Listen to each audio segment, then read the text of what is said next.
Welcome to Imagine Peace, the podcast that invites you on a transformative journey toward a world filled with harmony and understanding. Together, let's ignite the flame of peace within ourselves and radiate it outward so we can have a future where unity prevails. This is Imagine Peace, where dreams become reality. Join us as we explore the power of compassion, the beauty of diversity, and the potential for positive change. Welcome to Imagine Peace, the podcast sponsored by 10 Million for World Peace.org. And our wonderful guest today is Randy Peyser. She has been on the show before, and she's really quite a remarkable person. She gets book deals with publishers, and she ghostwrites and edits books and offers book coaching, and she pitches manuscripts for you to top literary agents and publishers. Her authors' books have been Wall Street Journal and USA Today's bestsellers, in Cosmo, Time, and Oprah magazines, optioned for Hollywood film, and in airport bookstores.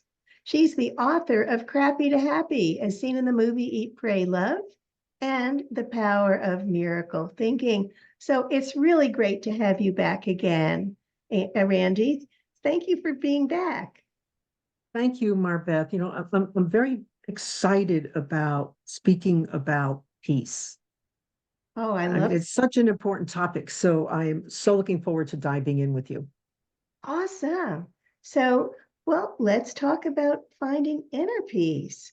Like, what do you do if you're really angry or resentful? What do you do with that?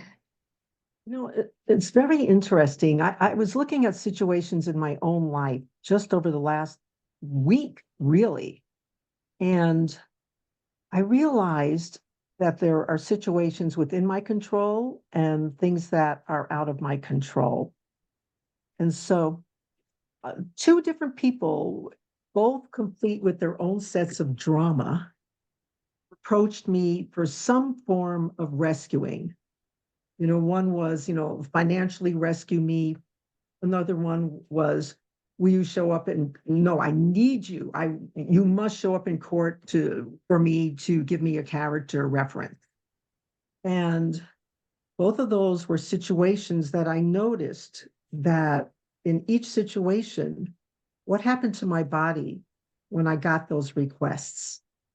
And all of a sudden, I felt myself just feeling this sense of anxiety and stress. And there were both situations I did not want to respond to in the way that those people both wanted me to respond. And I realized that if my body is informing me that this does not bring me to peace, this does not feel joyful, this does not feel good to me, my body was clearly giving me that message. And then I started thinking about those things in both of those situations, what is in my control and what is not in my control. So what is not in my control are people, circumstances, or situations that come at me wanting something. That is not in my control. But what is in my control is how I choose to react in each circumstance or situation.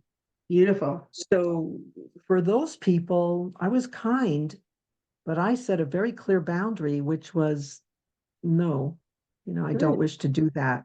Good. And, one of the people in terms of, with the money, I'll give you a promissory note. And I said, no, sorry, that, no. I was kind, but that was within my control. Sure. Now, that's really good to listen to your body. As an empath, I pick up vibrations from other people, and I have to be very clear to set my boundaries, both physically, energetically, and emotionally. And it's so interesting because your body loves you so much. It always wants to give you the very best option. And so it reacts to things that are not good for you. And then you have to be discerning and just say, okay, my body's telling me this. So I'm going to set my boundaries and say no. Yes.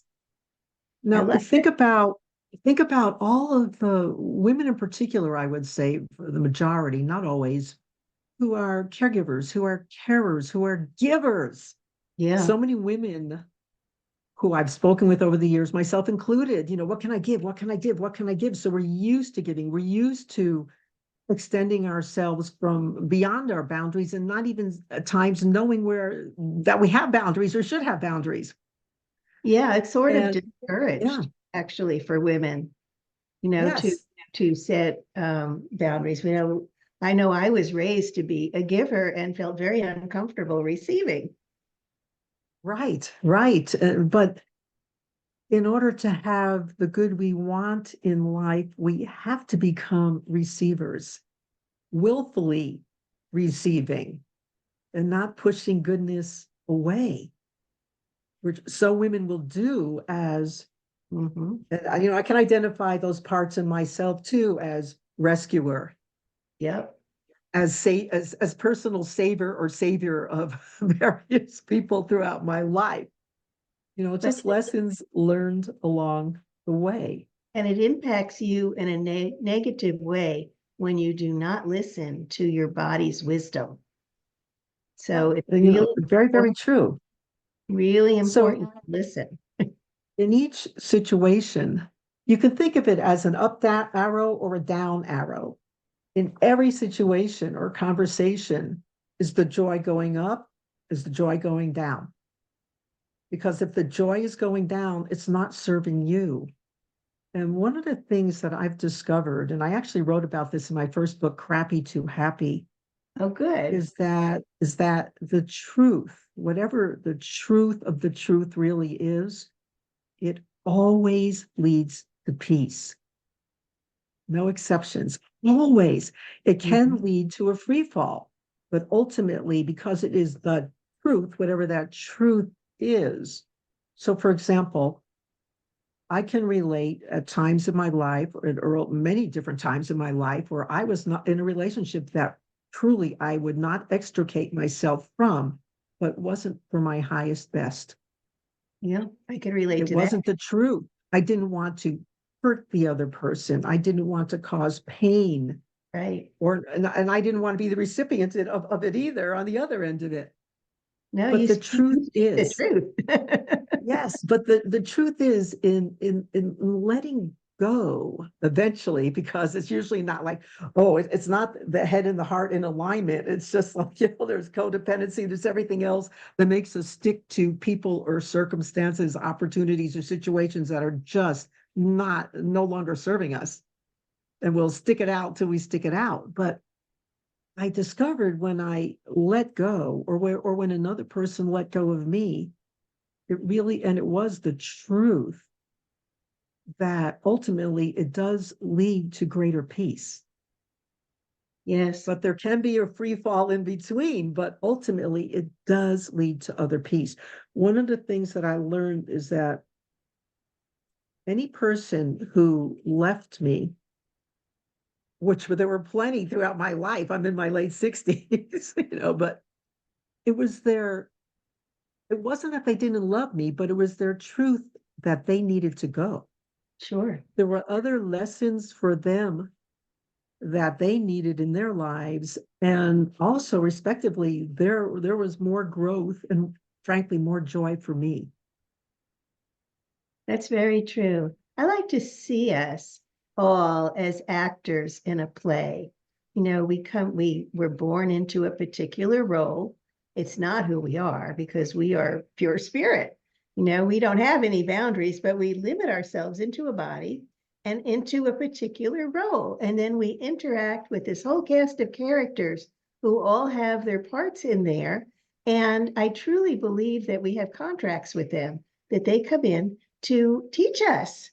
So we're here in school, in a whole training to learn how to handle situations, to learn forgiveness, to learn about peace, and learn what doesn't make us peaceful, set those boundaries, and flow into our next situation or our next lesson, in growth. It's it's easy to talk about, and it can be a real challenge to Yes. do.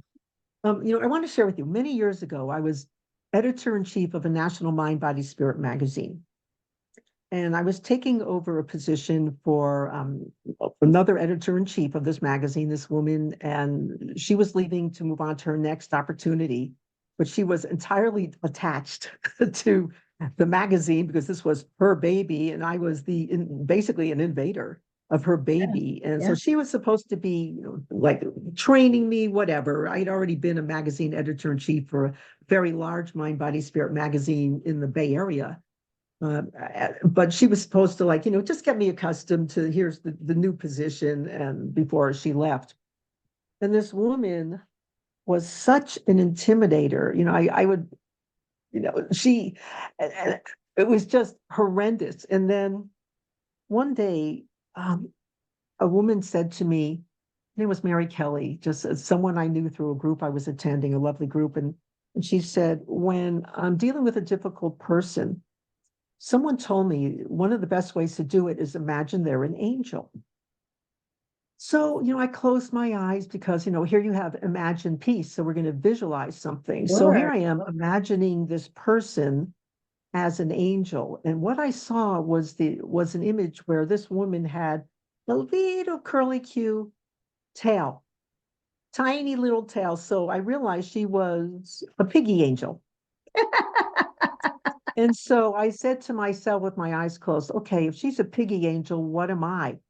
And I saw a braying jackass. And I realized that's great. Jackass is persevering, it's stubborn, and it cannot be budged. And so when I got back to the office the next day, and on the landline, at that time it was all landlines, I saw like the red light lit up, with a voice message that said urgent.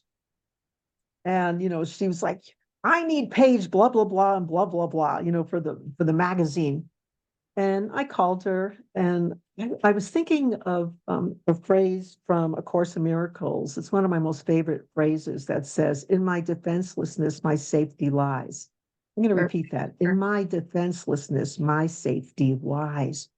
Yes. And so here's this woman going on and on. I get on the phone with her, and I could not be budged. When I saw Piggy Angel Jack going on it, and she said, well, I'm going to go speak to the publisher. I'm reporting that you can't do this job. And I said, okay.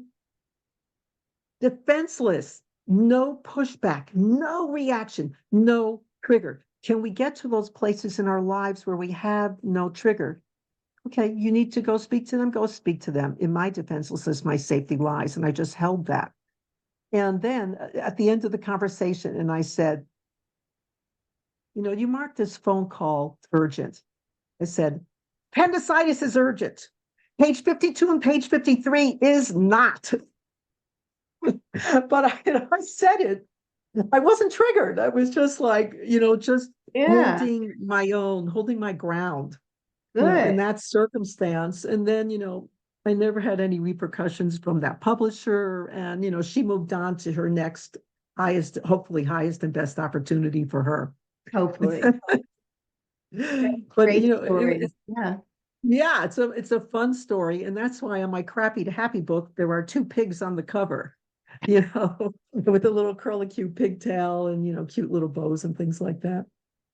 That's great. And I love that it was featured in Eat, Pray, Love. That's wonderful. Yes. Total surprise. I'm sitting in a movie theater opening night of Eat, Pray, Love. There were, 8 of us that went out. Like, hey, it's the opening night of Eat, Pray, Love. Let's go out to dinner and see the chick flick. And we're sitting there, and within the first 15 minutes of the movie, there is a bookstore scene before Julia Roberts embarks on her big journey. Right. And she picks my book up. I had no idea. Off of a bookshelf, gets a big feature in the movie, and she buys it. And I had no idea. And all my friends were like, did you know? Did you know? I'm like, oh my God, oh my God, oh my God. And I have no idea what happened in the next 10 minutes of the movie. I'm just Big blown away. upsell in your sales. It must have like totally knocked it off the Yeah, charts. it was a nice uptick in my sales. And years later, I got emails for 2 days in a row from different people. Is your book in French? Is it in Spanish? And all of a sudden it occurred to me, Eat, Pray, Love must be going through Europe. It wasn't in French or Spanish, unfortunately. So yeah, And my book was the first crappy to happy book. Now there are a number of crappy to happy books online, but mine's the one with the pigs on the cover. And the only way to find it is people actually have to put my name into the Amazon bar along with crappy to happy. right. Well, there it is what it is. But what a great story. Another one. Wonderful. Yes. So we have Yes. a few minutes. We can talk about forgiveness because Yeah, I was hoping you were going to go there because I yeah, have another phenomenal story to share. And I was working in the 80s, way before I was in the publishing world, for a very difficult man, very, very abusive, very, very abusive, not directly to me, but to other staff people. And I witnessed it. And he was an intimidator who eventually passed away. And over the years, I would say, I forgive you. I would do my internal forgiveness work. But then over the years, I really hadn't forgiven him. And then one day I saw him. I saw him in a lucid experience. He had passed away like maybe 7 years prior. I hadn't been thinking about him. He wasn't on my mind. It didn't relate to any current circumstance in my life. But I saw him pointing to a chalkboard because this was at a time before whiteboards when I had this lucid experience. And I said to myself, "Oh, he's teaching me something," because he's at a chalkboard. And when I saw his hand on the chalkboard, and the minute I said that, I received a transmission of love that was greater than anything I've ever received on the earth plane. And immediately I woke up from that and I was startled, and the way I interpreted it, that was he's making his amends to me from beyond the veil. yep. I had And that happen also with my father, who had been quite abusive, and he had passed. And several years later, I was guided that he wanted to connect with me. So I sat on a cushion in my meditation room. I had nothing good to think about him. He'd abandoned me and very abusive to my mom. So it was really very negative association. And and here I sat on my cushion in my meditation room, and all of a sudden I was surrounded with the most amazing love I'd ever felt. And I was so blown away, like, what is this? And he told me, he said, we contracted before we were born that these are the roles that we would play in each other's lives. And I had tears streaming down my face. I totally forgave him in that moment. It's so powerful when you realize that, we're not really bodies. There's a greater purpose there, and we're growing, we're learning, and that we do have contracts so that maybe I think the biggest lesson was that everything comes from love for me. I agree with that. And in the experience I had, I realized that ultimately the only place that all of us are going to without polarity is love. So I Yeah. asked myself, this is the question I asked myself that I invite people to ask themselves is, can I be that source of love now? Can I be that source of love here? Beautiful. And because we live on the earth plane in a human existence, if I can't be that, can I at least get to neutral? Can I at least let go of the trigger? This is deep work. This is very, very big work. It is, but it's so worth it. It is. It most definitely is. So do you And when have, oh, go ahead. I was going to say, when we look at the field of the collective unconscious, where we can all contribute, we can contribute our piece and the work that we're doing, we can ripple that into the collective, the quantum energy, the quantum field, whatever people want to call it.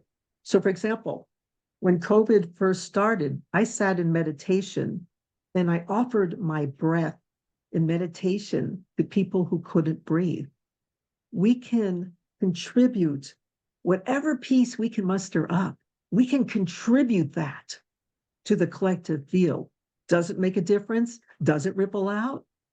Absolutely. That's why we're doing 10 million for world peace, our daily Yes. meditation at Yes. 11 p.m. Eastern every day. Yeah. And when people look at the world situation and say, well, something in the world, why don't they just let it go? Just let it go. And then I thought about, when I was thinking about this some years ago and had a very, very difficult neighbor, and there was a fight over a fence that at that time I couldn't let go. And Yeah. so I'm thinking, It's when it hard becomes to. really, it's so easy to say for some situation out there that we're not immediately connected to, Right. If we don't have those intimately triggers. connected to. It's so easy to look at somebody else's situation, but it's really up for us to clean up our side of the fence, if you will. Yeah. Very It really is. I mean, all we can do is the inner work we can do, because what is truly within our control. Absolutely. I want to thank you, Randy. Do you have any last words of wisdom you would like to share with our listeners and I do. viewers? I do. And this is actually quote that I saw Oprah give when she was accepting an award a gazillion years ago. And she said, I always knew that these are her words. I always knew that God had a greater plan for me, a greater dream for me than I could dream or plan for myself. So I asked God, what is your dream for me? And will you allow me to live in that dream? Oh, that's so beautiful. And all of us have that capacity, but we have to do the inner work. We have to.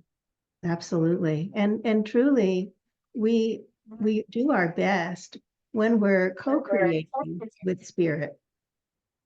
I Yes. believe. So Yes. thank you, everyone. Thank you so much, Randy. And I'm so glad that we got to get together again. And for those of you who have not yet discovered 10 million for world peace, check it out, 10millionforworldpeace.org. We have daily meditations, 7 minutes, guided meditation for world peace. We have healing circles once a month. And we've got a lot of things going on. So check us out. And thank you so much. And we will be with you again next week.